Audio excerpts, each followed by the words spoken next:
नमस्कार, स्वागत है आप सभी का एबी स्टार न्यूज में और मैं हूं आपके साथ जुबैर चौधरी। वक्त तो चला इस लाइव का, जहां सबसे पहले बात करेंगे मेघालय के राज्यपाल सत्यपाल मलिक की। आपको बता दें कि रोहतक में सत्यपाल मलिक ने एक बार फिर किसानों के मुद्दों को लेकर बयान दिया। इसमें उन्होंने प्रधानमंत्री नरेंद्र मोदी पर भी हमला किया। मेघालय के राज्यपाल सत्यपाल मलिक रोहतक पहुंचे, जहां राज्यपाल सत्यपाल मलिक ने एक बार फिर प्रधानमंत्री नरेंद्र मोदी पर हमला बोला। हालांकि सत्यपाल मलिक ने यह भी कहा कि मोदी जी बुरे आदमी नहीं हैं, लेकिन दिल्ली आने के बाद पता नहीं उन्हें क्या हो गया है। जब वो गुजरात में थे तो एमएसपी के लिए केंद्र सरकार को चिट्ठी लिखते थे, लेकिन दिल्ली आने के बाद वो हमारे नहीं रहे। सीधे तौर पर उन्होंने कहा कि अडानी की सारी तरक्की इसीलिए हुई है क्योंकि वो मोदी जी के दोस्त हैं। सत्यपाल मलिक ने रोहतक के नंदाल भवन में शिक्षा सम्मेलन में बोल रहे थे, जहां एमएसपी के मुद्दे को लेकर उन्होंने कानून बनाए जाने की वकालत की। उन्होंने कहा कि एमएसपी को लेकर प्रधानमंत्री नरेंद्र मोदी की नीयत ठीक नहीं है। जिसे देश के किसान और जवान खुश नहीं हैं, वह देश विकास नहीं कर सकता। उन्होंने कहा कि एमएसपी पर कानून के लिए किसानों को दोबारा लड़ाई लड़नी पड़ेगी। मेघालय के राज्यपाल ने कहा कि किसानों को अभी इंसाफ नहीं मिल पाया है, किसानों को अपनी लड़ाई दोबारा लड़नी पड़ेगी। एमएसपी को लेकर सरकार से मामला फंसा दिया है। हालांकि राज्यपाल सत्यपाल मलिक का कहना है कि वह प्रधानमंत्री के विरोधी नहीं है, लेकिन प्रधानमंत्री दिल्ली आने के बाद बदल गए हैं। उन्होंने प्रधानमंत्री को पूंजीपतियों के हितैषी बताया। मलिक ने कहा कि देश में क्वालिटी एजुकेशन की भी कमी है। पिछले 51 साल से शिक्षा के मामले में संसद में कोई बहस नहीं हुई है। देश के कुल बजट का 6% से ज्यादा खर्च आज तक शिक्षा पर नहीं किया गया। कैसे देश को व्यक्ति नोबेल पुरस्कार जीता जा सकता है कि उन्होंने कहा कि युवाओं को नसीहत दी और सुधर जाओ और पढ़ाई करो, और इतना ही नहीं, बेटियों को अच्छे से अच्छे संस्थान में पढ़ाई करवाने के लिए परिजनों से भी गुजारिश की। दिल्ली रुपया और ताकत के अलावा किसी चीज़ को नहीं जानती। यहाँ से जो आता है वह रुपया और ताकत के सुरूर में चला जाता है। उन्होंने बताया कि किसानों से जुड़े मुद्दों को लेकर वह प्रधानमंत्री से मुलाकात कर एमएसपी कानून की वकालत करेंगे। तो वहीं उन्होंने कहा कि यह सरकार किसान हितैषी नहीं है, इसलिए किसानों को एमएसपी का कानून नहीं देना चाहती। इस सरकार ने किसानों के खिलाफ कानून बनाए और जवानों पर अग्निपथ योजना थोपकर दोनों का सत्यानाश कर दिया। मोदी और उनकी सरकार अपने 2-4 पूंजीपतियों मित्रों के लिए ही काम कर रही है। अडानी को रातों रात धनवान बना दिया गया, एयरपोर्ट तरीके उनके हवाले कर दिए गए, इसलिए मोदी हमारे नहीं, वह केवल अडानी के हैं। उन्होंने देश की शिक्षा नीति पर सवाल उठाते हुए कहा कि हिंदुस्तान में शिक्षा का कोई स्तर नहीं है। संसद बजट पेश करते समय शिक्षा के नाम पर ग्लोटिंग कर दी जाती है, यानी कि बहुत थोड़ा बजट देकर शिक्षा के मुद्दे को फांसी दे दी जाती है। उन्होंने उपस्थित लोगों को चेतावनी देते हुए कहा कि सब लोगों को संभलने की जरूरत है। जब चुनाव का समय आएगा तो यह लोग देश में हिंदू मुसलमान कर देंगे, लेकिन आप लोग उन्हीं लोगों को वोट देना जो किसान के हक की बात करता है।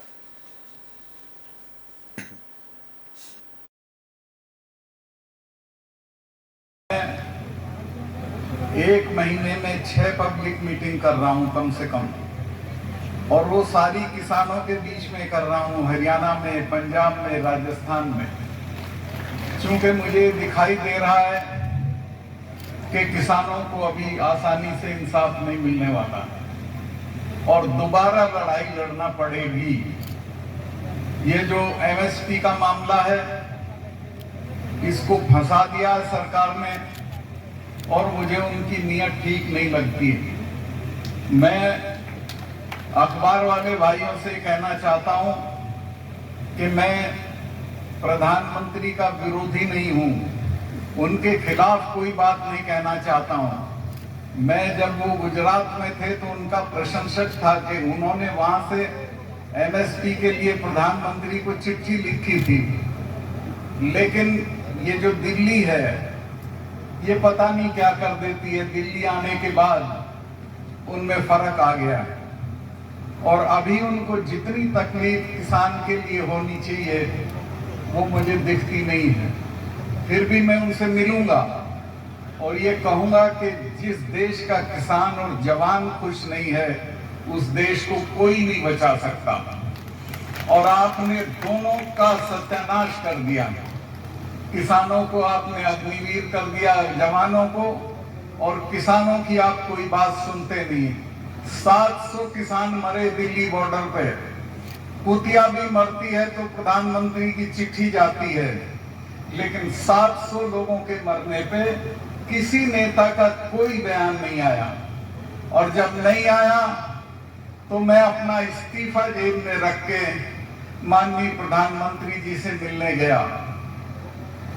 मैं उनका सम्मान करता हूं। मैंने उनको कहा कि ये लोग बैठे हैं 4 महीने से, तब तक उनसे बातचीत भी शुरू नहीं हुई थी। मैं कहा इनको कुछ ले दे के निपटा के घर भेज दीजिए। तो उन्होंने कहा चले जाएंगे सतपाल, क्यों फिक्र कर। तो बुलेटिन में बात कर लेते हैं लखनऊ के लेवाना होटल में हुए अग्निकांड की। इस मामले में अब मुख्यमंत्री योगी आदित्यनाथ ने बड़ी कार्रवाई की है और अफसरों पर यह बड़ी गाज गिरी है। लखनऊ के लेवाना होटल अग्निकांड मामले की जांच रिपोर्ट मिलने के बाद योगी सरकार ने दोषी अफसरों पर बड़ी कार्रवाई की है। दरअसल शासन को सौंपी गई जांच रिपोर्ट में 6 विभागों के 19 अफसरों को सीधे जिम्मेदार माना गया है। अवैध निर्माण और सुरक्षा मानों की अनदेखी को लेकर लखनऊ विकास प्राधिकरण और अग्निशमन अधिकारियों को लेवाना होटल अग्निकांड के लिए दोषी माना गया है, जिसके बाद सरकार ने कई बड़े अफसरों को निलंबित कर दिया है। बता दें कि Lucknow police commissioner SB Shirodkar और कमिश्नर रोशन जैकब की रिपोर्ट के बाद शासन ने ये कार्रवाई की है। दोषी 19 अफसरों में से 2 रिटायर हो चुके हैं, जिनके खिलाफ नियम अनुसार कार्रवाई के आदेश दिए गए हैं। वहीं सरकार ने 17 अफसरों के खिलाफ सस्पेंशन और विभागीय कार्रवाई के आदेश दिए हैं। इनमें सीएफओ, तत्कालीन आबकारी अधिकारी, तत्कालीन विहित अधिकारी सहित कई अधिकारी शामिल हैं। शासन ने लखनऊ में मौजूदा सीएफओ विजय कुमार सिंह और फायर अफसर योगेंद्र प्रसाद को भी सस्पेंड किया है।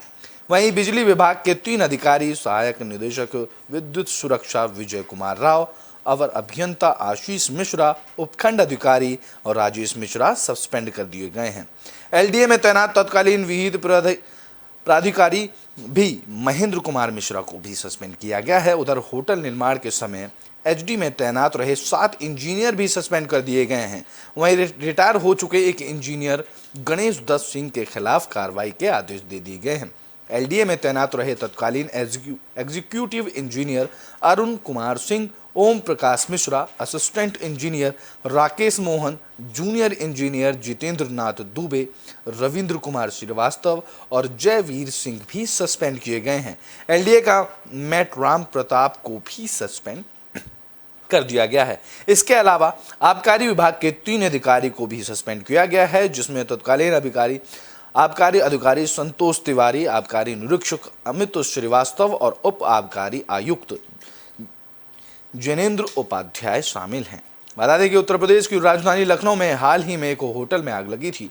इस हादसे में 4 लोगों की मौत हो गई थी, 10 लोग घायल हुए थे। लखनऊ विकास प्राधिकरण ने कुछ दिन पहले ही होटल लेवाना को नोटिस भी जारी किया था। हादसे के बाद सीएम योगी ने अग्निकांड की जांच के लिए संयुक्त टीम का ऐलान भी किया था। इसमें मंडलायुक्त और पुलिस कमिश्नर की संयुक्त टीम थी, जिसमें शुरुआती तौर पर आग लगने की वजह शॉर्ट सर्किट बताई गई थी, लेकिन घायलों से मुलाकात करने के लिए मुख्यमंत्री योगी आदित्यनाथ सिविल अस्पताल पहुंचे थे। उन्होंने पूरे मामले की जांच के आदेश दिए थे। सीएम योगी ने जिला प्रशासन के अधिकारियों को घायल का समुचित उपचार करने के भी निर्देश दिए थे।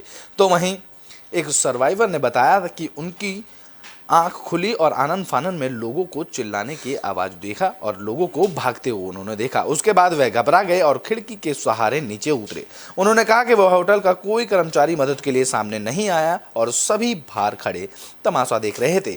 आग लगने के बाद कोई फायर अलार्म भी नहीं बजा और खिड़कियों से लोग हाथ निकालकर अपनी जान को बचाने की गुहार लगाते दिखाई दे रहे थे। होटल कर्मचारी बाहर खड़े सिर्फ तमाशा देख रहे थे। तो वहीं अंजू कौशिक ने कहा कि कुछ भी समझ नहीं आया ये क्या हुआ, बाहर लोग आग आग कहकर चिल्ला रहे थे।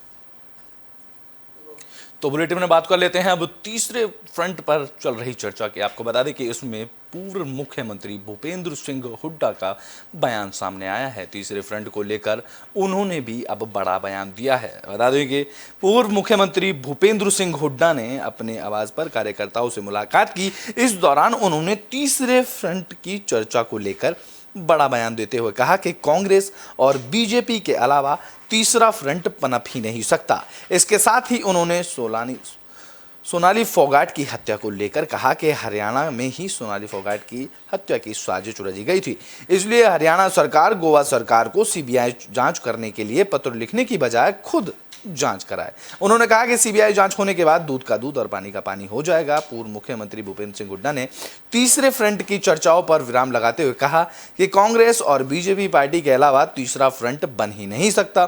उन्होंने कहा कि चाहे कोई भी नेता किसी से भी मुलाकात कर ले, लेकिन तीसरे फ्रंट का सवाल ही नहीं उठता। इस दौरान उन्होंने धान पर एक्सपोर्ट ड्यूटी लगाए जाने का भी विरोध कहा, जहां उन्होंने साथ ही सरकार से मांग की है कि इस बार धान की कीमतों में उछाल आने से किसानों को फायदा होगा, इसलिए सरकार एक्सपोर्ट ड्यूटी को तुरंत प्रभाव से हटाए ताकि इसका फायदा किसानों को हो सके। तो वहीं तीसरे फ्रंट पर चल रही चर्चाओं को लेकर पूर्व मुख्यमंत्री भूपेंद्र सिंह हुड्डा ने बयान देकर कहा कि कांग्रेस और बीजेपी के अलावा तीसरा फ्रंट अब पनप ही नहीं सकता है। उन्होंने इस दौरान ये भी कहा कि चाहे कोई भी नेता किसी से भी मुलाकात कर ले या किन्हीं पार्टियों को जोड़ने का काम कर ले, लेकिन तीसरा फ्रंट बिना बीजेपी और कांग्रेस के अलावा नहीं हो सकता।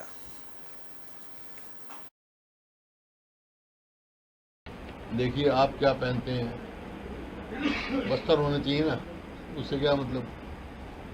उनके बड़े बड़े नेता टी शर्ट पहन के घूमते हैं, ये कोई नहीं, सिर्फ ये सिर्फ बिना मुद्देहीन बातें हैं। मुद्दे पे बात करनी चाहिए, कोई भी राजनीतिक पार्टी हो उसको मुद्दे पे बात करनी चाहिए। आदमपुर चुनाव को लेकर कांग्रेस की क्या तैयारी है? पूरी तैयार है, जीतेगी। प्रत्याशी कब तक घोषित होंगे? जब नॉमिनेशन आएगा, परमल धान आएगा, मोटे धान को। आज यूक्रेन रशिया की वजह से बाहर धान की मांग हुई है और किसान को एक आश थी भी एक्सपोर्ट रहेगा, हमारे आमदनी बढ़ेगी, अच्छी कीमत मिलेगी। लेकिन अब परमल धान पे 20% जो है एक्सपोर्ट ड्यूटी लगा दी और जो कटा हुआ चावल उसका एक्सपोर्ट बंद कर दिया।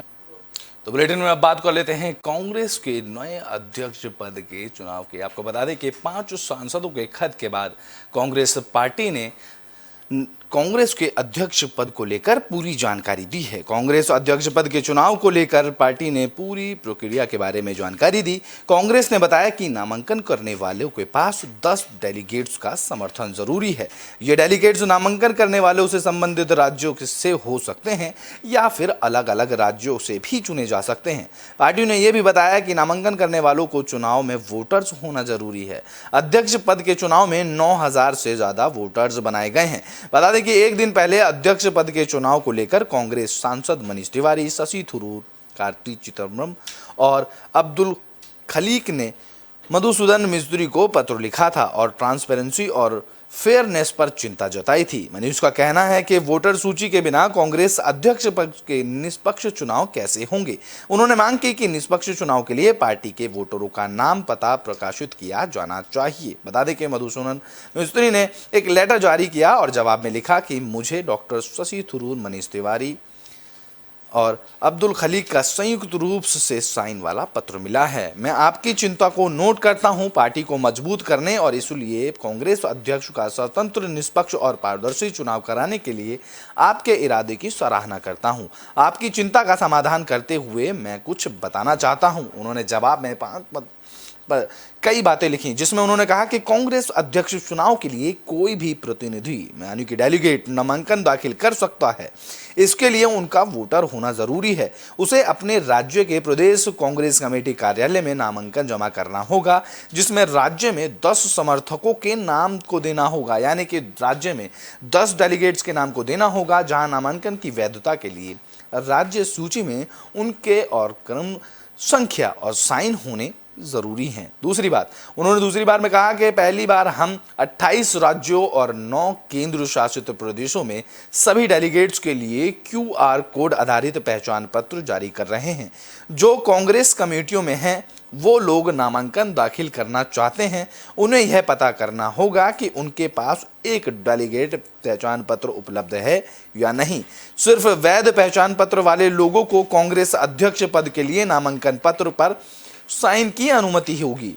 तीसरी बात उन्होंने कहा कि अगर कोई अलग अलग राज्यों के 10 समर्थकों के साथ नामांकन करना चाहता है तो भी संभव है। हमारे कार्यालय में सभी 9,000 से ज़्यादा डेलीगेट्स की सूची है जो आप 24 सितंबर को अपना नामांकन दाखिल करने से पहले 20 सितंबर तक दिल्ली में AICC स्थित मेरे कार्यालय में आना होगा और लिस्ट से अपने 10 समर्थकों को चुन सकते हैं और नामांकन के लिए उनके साइन करवाने जरूरी होंगे। नामांकन के बाद सूची मिलेगी जिसमें इससे डेलीगेट्स के नाम जान सकेंगे और नामांकन दाखिल करने की प्रक्रिया के बारे में भी आशंकाओं का भी समाधान हो जाएगा। एक बार नामांकन पर साइन कर मुख्य रिटर्निंग अधिकारी को सौंप दिए जाने के बाद उन्हें डेलीगेट्स की पूरी लिस्ट मिल जाएगी।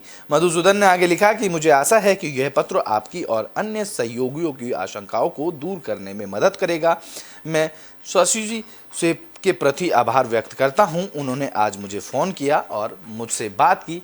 अपने फ़ोन करने के बाद मधुसूदन मिस्तुरी ने ये पत्र जवाबी तौर पर दिया, क्योंकि लगातार कांग्रेस अध्यक्ष पद को लेकर सवाल उठ रहे थे, जिसको लेकर 5 सांसदों ने लिखित पत्र दिया था, जिसके बाद अब मधुसूदन मिस्तुरी ने ये जवाब दिया है।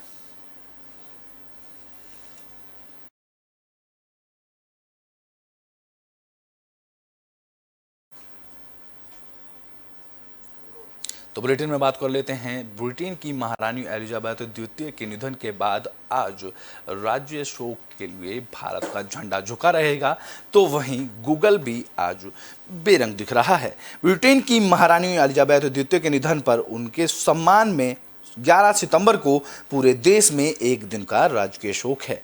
भारत में राजकीय शोक के दौरान सभी सरकारी भवनों पर राष्ट्रीय ध्वज को आधा झुकाया गया है। वहीं सर्च इंजन गूगल भी क्वीन एलिजाबेथ द्वितीय के निधन पर राजकीय शोक मना रहा है। दिवंगत महारानी के सम्मान में और रंगीन गूगल बेरंग हो गया है। गूगल 11 सितंबर को देश में घोषित राजकीय शोक के दिन ग्रे रंग का दिखाई दे रहा है, जो एक मौन श्रद्धांजलि का प्रतीक है। रंगीन दिखने वाला गूगल सिंपल और ग्रे दिखाई दे रहा है। गूगल के CEO सुंदर पिचाई ने भी महारानी एलिजाबेथ द्वितीय को श्रद्धांजलि देते हुए अपनी संवेदनाएं व्यक्त की हैं।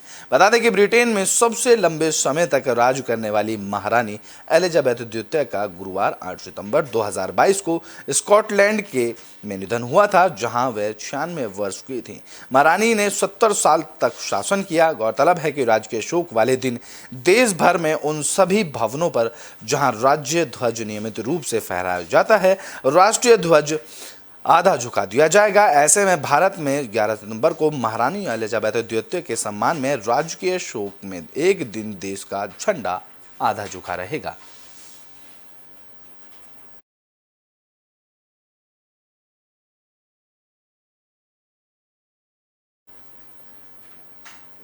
तो बुलेटिन के आखिरी में बात कोरोना मामलों की कर लेते हैं। आपको बता दें कि कोरोना के मामलों में लगातार गिरावट देखने को मिल रही है। बीते 24 घंटे में कोरोना के 5,076 नए मामले सामने आए हैं। देश में कोरोना के करीब 5,000 के केस सामने आए हैं। बीते 24 घंटे में देश में कोरोना के 5,076 नए मामले सामने आए हैं, जबकि 11 लोगों की कोरोना से जान जा चुकी है। इससे पहले शनिवार को देश में कोरोना संक्रमण के 5,554 नए मामले दर्ज किए गए थे, जबकि शनिवार को 18 लोगों की कोरोना से मौत हुई थी। कल के मुकाबले आज नए संक्रमित मरीजों की दैनिक संख्या में 478 की कमी दर्ज की गई है। तो वहीं स्वास्थ्य मंत्रालय की ओर से आज सुबह गए जारी आंकड़ों के मुताबिक बीते 24 घंटे में कोरोना संक्रमण के सिर्फ 5,076 ही नए केस सामने मिले हैं और 11 लोगों की मौत हुई है। इस दौरान 5,970 लोग कोरोना वायरस से ठीक भी हो चुके हैं और इसी के साथ ही देश में कोरोना के एक्टिव केसों की संख्या घटकर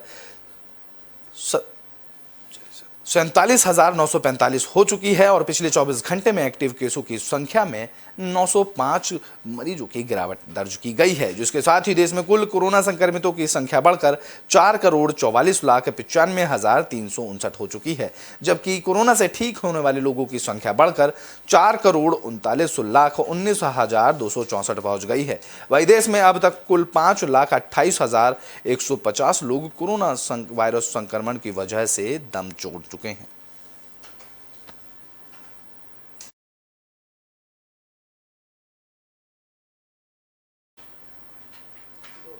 देश लाइव में अभी के लिए बस इतना ही। देश और दुनिया की तमाम खबरों के लिए देखते रहें AB स्टार न्यूज़।